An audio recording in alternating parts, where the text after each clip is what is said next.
想分享一个让我非常感动的故事，名字叫缺一难赢。这个故事告诉我们，一个人的成功不是因为条件的好，而是因为他有没有坚持到底。每次读到这个故事，我们都会觉得特别佩服。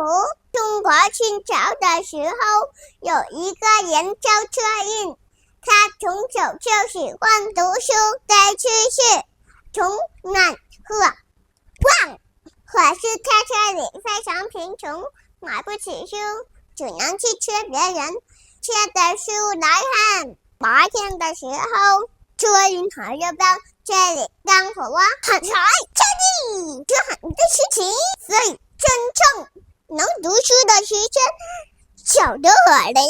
到了晚上，本来可以安静读书了，可这里连买能有的钱都没有。黑漆漆的夜里，书就在眼前，却看不累。那从小学却没办法，这个钱一定很难受。